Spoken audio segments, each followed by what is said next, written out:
और आप आजकल तो काउंटर चल रहा है, माला भी लटकाने की जरूरत नहीं है, हाथ में काउंटर आता है। अपनी जिब्या पर हमेशा राधा रानी का नाम होना चाहिए, उसे अपनी उंगली में ऐसे पहन लो अंगूठी की तरह, और खाली समय में राधा राधा राधा राधा राधा राधा जपो।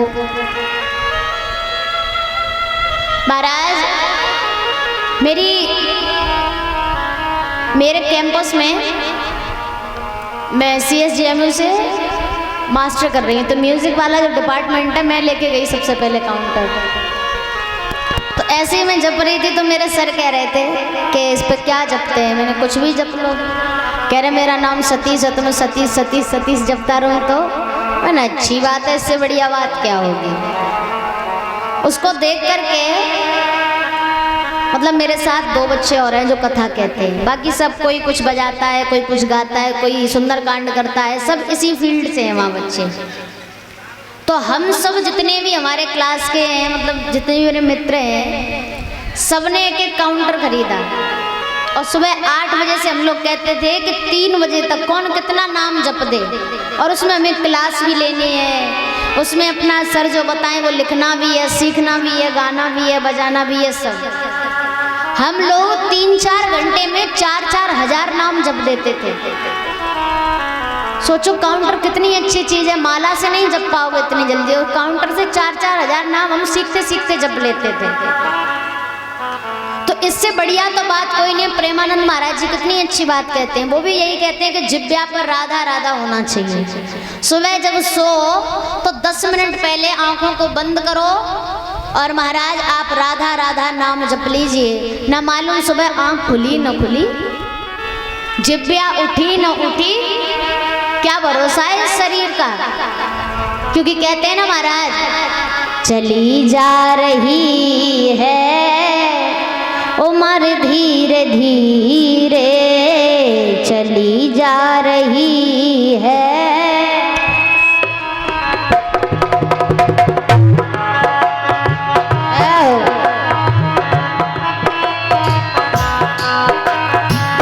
चली जा रही है उम्र धीरे धीरे, चली जा रही है उम्र धीरे धीरे।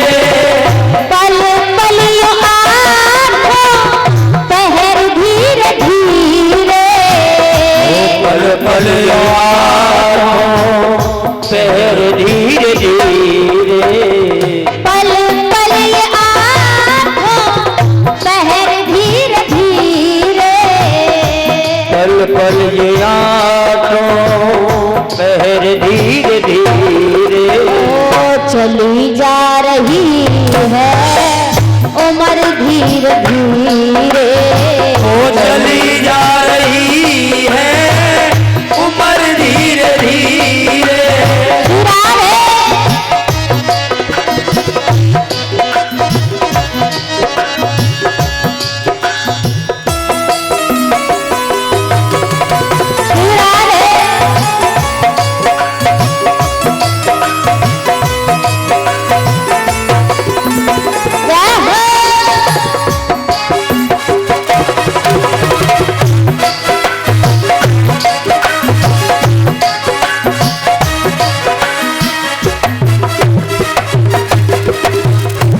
हर घड़ी हर पल ये उम्र घट रही है। जैसे मेले में जाते हैं और वो जो खिलौने आते थे पहले, ऐंठ ऐंठ के चाबी भरते थे ना, जितनी चाबी भरते उतना ही चलता था। ऐसे ही भगवान ने इस शरीर में श्वासों की चाबी भर के दी है। हर श्वास पे ये उम्र कम हो रही है, चाबी ढीली होती जा रही है। इसीलिए कहते हैं बचपन भी जाए जवानी भी जाए, बचपन भी जाए जवानी भी जाए। बचपन भी जाए जवानी भी जाए, बचपन भी जाए जवानी भी जाए। बुढ़ापे का होगा असर धीरे धीरे, बुढ़ापे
बचपन तो चलो निकल ही जाता है ऐसे खेलते कूदते।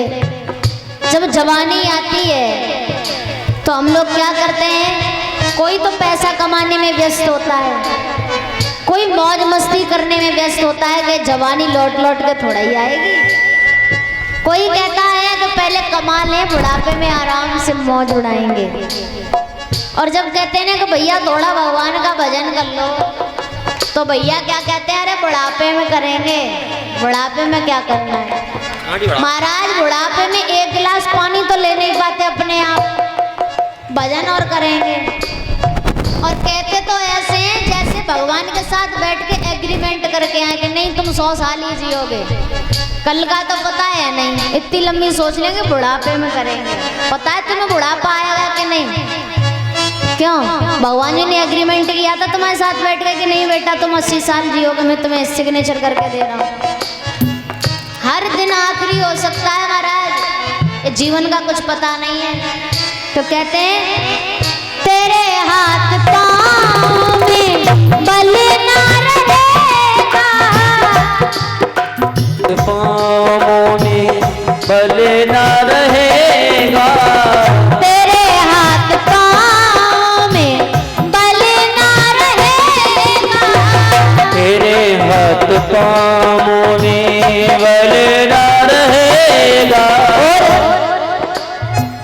झुकेगी तुम्हारी कमर धीरे धीरे, झुकेगी तुम्हारी कमर धीरे धीरे, वो चली जा रही है उम्र धीरे धीरे, चली जा रही है उम्र धीरे धीरे, वो चली जा रही है उम्र धीरे धीरे।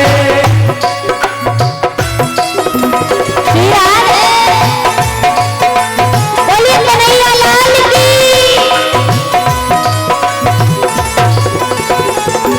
क्या हो?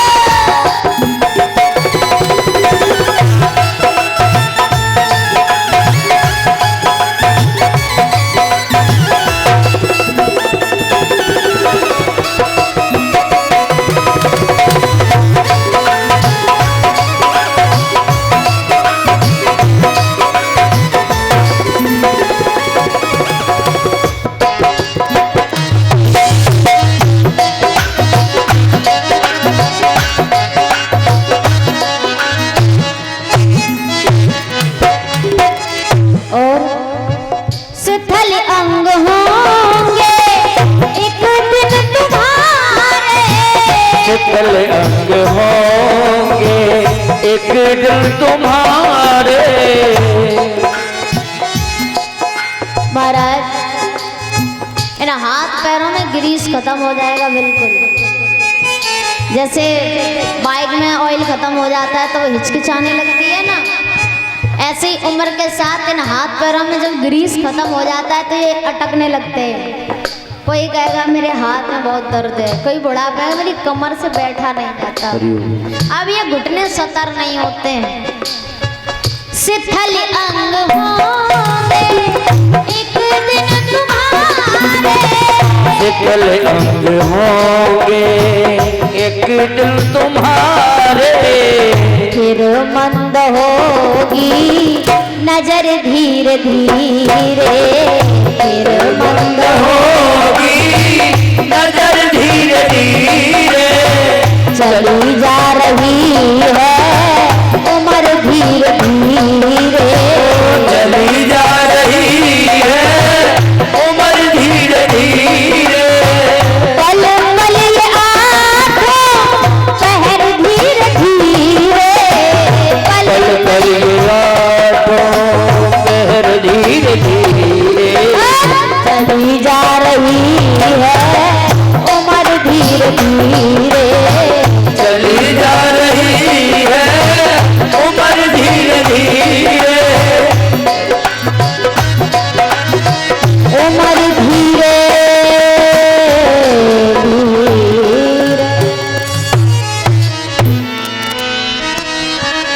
परीक्षित महाराज को श्री सुखदेव जी महाराज समझाते हैं, तो महाराज आप उठते बैठते सोते जागते केवल भगवान का नाम लीजिए और इन नियमों का पालन कीजिए तो 7 दिन में आपका उद्धार हो जाएगा। उन्होंने कहा अब बताइए आप क्या सुनना पसंद करेंगे? तो वो कहते हैं महाराज मुझे ये बताइए, जब जब इस सृष्टि पर प्रलय आती है तब तब पुनः इस सृष्टि की रचना कैसे होती है? क्योंकि जब प्रलय आती है तो इस सृष्टि पर केवल जल ही जल बचता है, कुछ नहीं बचता। तब महाराज वैकुंठ में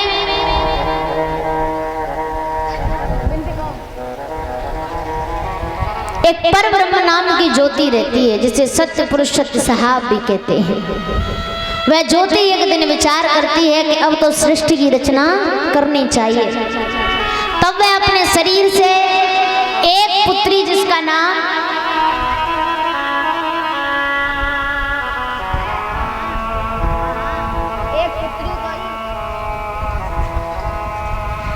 महाराज उन्होंने एक पुत्री जिनका नाम आदिशक्ति था, उनके 3 नेत्र थे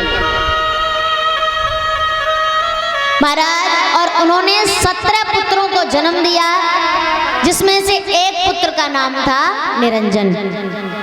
आज आदिशक्ति ने कहा कि बताइए पिताजी आपने मुझे क्यों उत्पन्न किया है? तो वो कहते हैं जाओ हमारा निरंजन नाम का पुत्र है, तुम उससे जाकर के विवाह करो और सृष्टि की रचना आगे बढ़ाओ।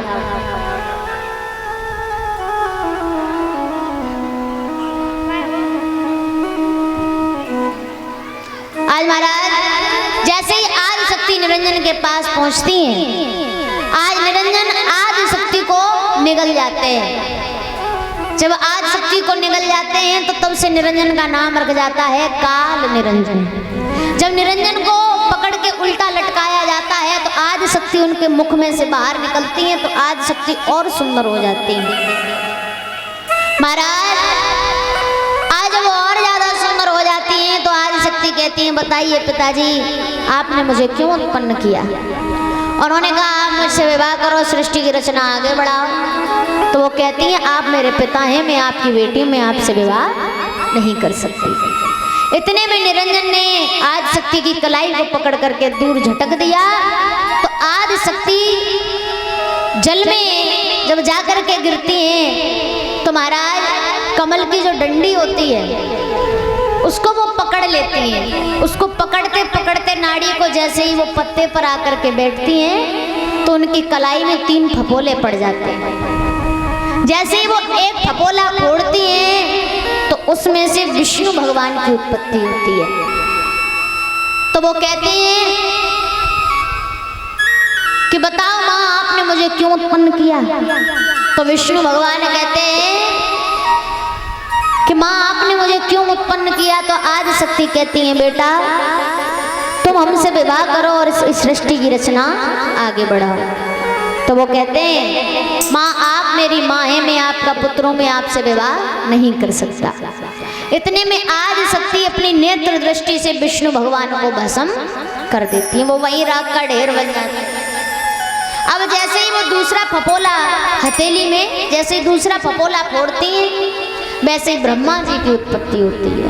वो भी विवाह करने से मना कर देते हैं तो आदिशक्ति अपने तीसरे नेत्र से ब्रह्मा जी को भी भस्म कर देती है। आज जब वो तीसरा फपोला फोड़ती हैं तो महाराज उनके मन में तामस उत्पन्न हो जाता है और तामस के साथ जब वो तीसरा फपोला फोड़ती हैं तो तामस के पुजारी भोलेनाथ की उत्पत्ति होती है। आज भोले बाबा पूछते हैं कि माँ आपने मुझे क्यों उत्पन्न किया? तब वो कहती हैं कि तुम मुझसे विवाह करो, इस सृष्टि की रचना आगे बढ़ाओ, मैंने तुम्हें इसीलिए उत्पन्न किया है। आज भोले बाबा इधर उधर देखते हैं, कहते हैं इतना जल ही जल है सब तरफ और इतने जल में ये 2 राख के ढेर कहाँ से आए? तो वो पूछने लगते हैं। तो भोले बाबा जब पूछते हैं कि माँ ये बताओ ये इतने जल में ये 2 राख के ढेर कहाँ से आए? तो वो कहती हैं बेटा ये हमने तुम्हारे जैसे तुम्हारे 2 भाइयों को उत्पन्न किया था। उन्होंने जब हमसे विवाह करने से मना कर दिया तो हमने अपनी तीसरी आंख से उन दोनों को भस्म कर दिया। बोले बाबा बोले भली है, हमने पूछ लिया, नहीं तो जब हमें वो भस्म कर देते। बोले बाबा बोले मैया मैं आपसे विवाह तो कर लूंगा पर एक शर्त है। क्या? कि शर्त ये है कि पहले तो आप मेरे इन दोनों भाइयों को जीवन दान दो और अपना ये तीसरा नेत्र मुझे दे दो, तब मैं आपसे विवाह करूंगा। महाराज जब इतनी बात कही तो आदि शक्ति ने ब्रह्मा विष्णु को जीवित कर दिया और तीसरा नेत्र जैसे ही भोले बाबा को दिया तो भोलेनाथ हो गए त्रिनेत्री। आज भोले बाबा ने कहा माँ इस जन्म में तो तुम मेरी माँ हो और मैं आपका पुत्र हूँ, पर मैं आपको वचन देता हूँ इस जन्म के बाद आप जितने भी जन्म लेंगी हर जन्म में मैं ही आपसे शादी करूंगा। इतना कहते ही भोले बाबा ने तीसरी आंख से आदि शक्ति को भस्म कर दिया।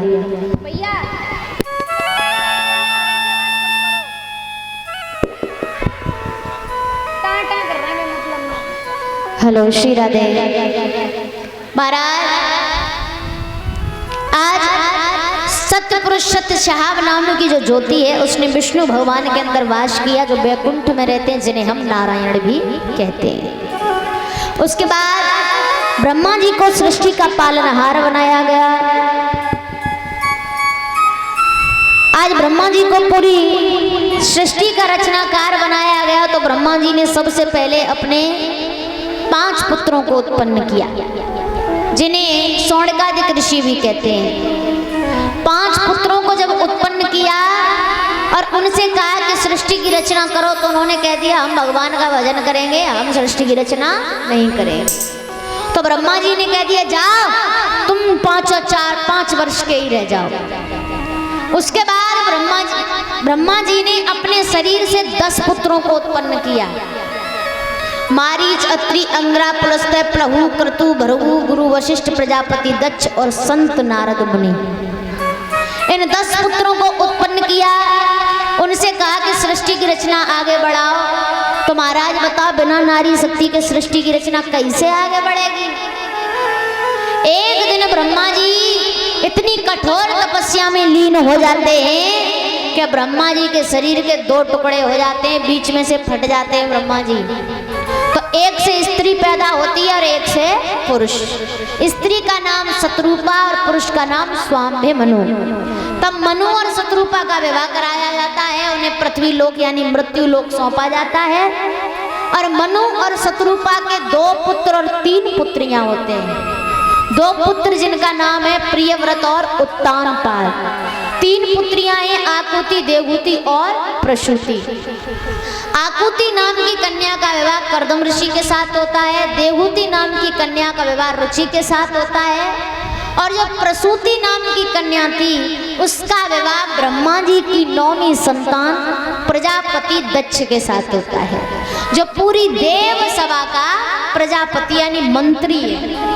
बहुत अहंकार है उसके अंदर। जिन देवी देवताओं को लोग पूजते हैं वो देवी देवता उसके आगे सर झुकाते हैं क्योंकि वो मंत्री है।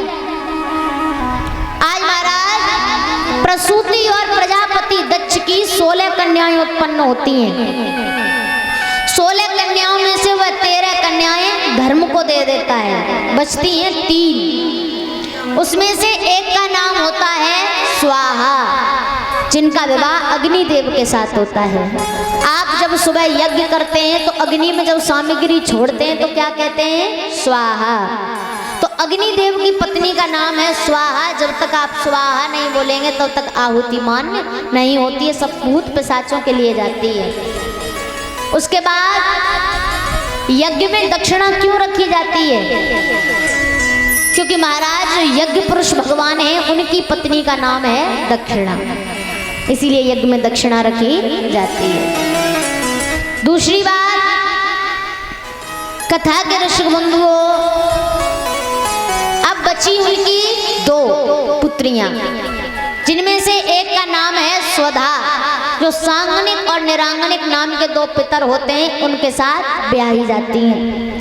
अब एक बचती है मैया सती, जो आदि शक्ति का रूप है। अब आदि शक्ति सती मैया भोलेनाथ से प्रेम करती हैं, पर ये बात जब प्रजापति दक्ष को पता चली तो प्रजापति दक्ष ने मना कर दिया कि मैं उस भोलेनाथ के साथ सती का विवाह नहीं करूंगा, क्योंकि मैं विवाह करूंगा तो मुझे उसके आगे झुकना पड़ेगा और वो झुकना चाहता नहीं।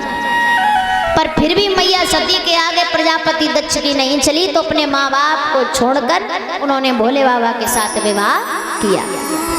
बोलिए सच्चे दरबार की जय। इस तरह मैया सती भोलेनाथ का विवाह हुआ।